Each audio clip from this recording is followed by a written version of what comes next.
जब 1960 में भारत ने अपनी स्पेस एजेंसी इसरो की स्थापना की तो बाकी देश हम पर हंसकर बोला करते थे कि भारत जैसे गरीब देश को अंतरिक्ष प्रोग्राम्स की क्या जरूरत है। जब हमने रशिया और अमेरिका से सहायता मांगी तो उन्होंने साफ मना कर दिया। हमारा पहला रॉकेट साइकिल पर ले जाया गया और उसे नारियल पेड़ के सहारे लॉन्च किया गया। इतने बुरे दिन देखने के बावजूद भी आज इसरो ने भारत को अंतरिक्ष प्रोग्राम्स में बुलंदियों पर पहुंचा दिया है। भारत 2013 में मंगल ग्रह पर पहली ही कोशिश में पहुंचने वाला पहला देश बना और साथ ही साथ इसरो ने 2017 में एक ही रॉकेट से 104 सैटेलाइट को लॉन्च करके रिकॉर्ड बना दिया और आज इसरो वर्ल्ड की रिनोन स्पेस एजेंसीज में से एक है। So proud to be an Indian.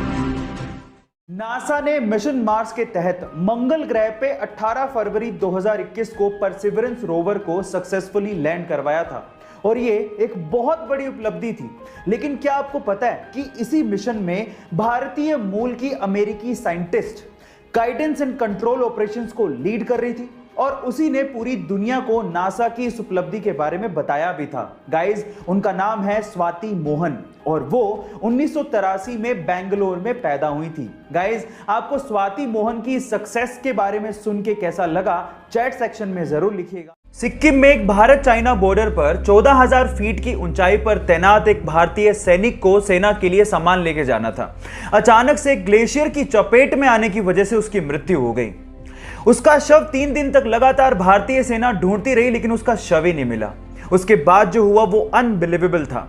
कहा ऐसा जाता है कि उस सिपाही ने अपने एक साथी के सपने में आके बताया कि उसका शव कहां है। अगले दिन सुबह जब उसके शव को ढूंढा गया तो ठीक उसी जगह पर उसका शव मिला। जी हां, मैं बात कर रहा हूं बाबा हरभजन सिंह की।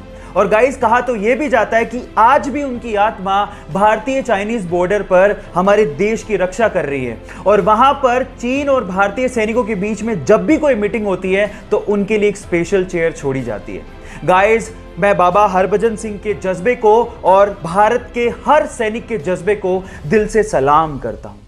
जहां एक और सिर्फ दिखावे के लिए इंडियन शादियों में ज्यादा खाना बना लिया जाता है, चाहे वो खाना बाद में फेंकना क्यों ना पड़े, वहीं इजिप्ट की शादियों में शादियां रेस्टोरेंट में होती हैं। वहां पर लोग आते हैं, अपनी टेबल को बुक करते हैं, जितना खाना है और जो खाना है वो ऑर्डर करते हैं। लेकिन सबसे मजे की बात यह है कि अपने खाने का बिल वो खुद ही पे करते हैं क्योंकि वो ये चाहते हैं कि जिस परिवार में शादी है उस पर ज्यादा बोझ ना पड़े। वहीं इंडियन शादियों में एक बाप या तो दिखावे के लिए या फिर समाज क्या कहेगा इस डर से अपनी जिंदगी भर की पूंजी शादियों में लगा देता है, जबकि वो दिखावे में खर्च किया गया पैसा नवविवाहित जोड़े की नई जिंदगी के लिए काम आ सकता था।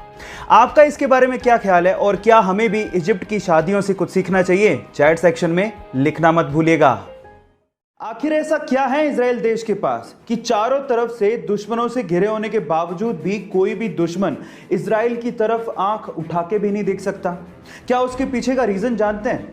चलिए आज इस वीडियो में मैं उसका रीजन आपको बताता हूं। उसके पीछे का रीजन है इजराइल की खुफिया एजेंसी। जी हां गाइस, जैसे इंडिया की खुफिया एजेंसी का नाम है रो, वैसे ही इजराइल की खुफिया एजेंसी का नाम है मोसाद, जिसका मतलब होता है मृत्यु। गाइस, ये इतनी खतरनाक खुफिया एजेंसी है कि इजराइल का दुश्मन दुनिया के किसी भी कोने में छुपा हो उसे ढूंढ के सीधे ऊपर पहुंचा देती है। इसीलिए इस खुफिया एजेंसी को दुनिया की सबसे खतरनाक खुफिया एजेंसी कहा जाता है और इसी वजह से कोई भी दुश्मन इजराइल की तरफ आंख उठा के नहीं देखता।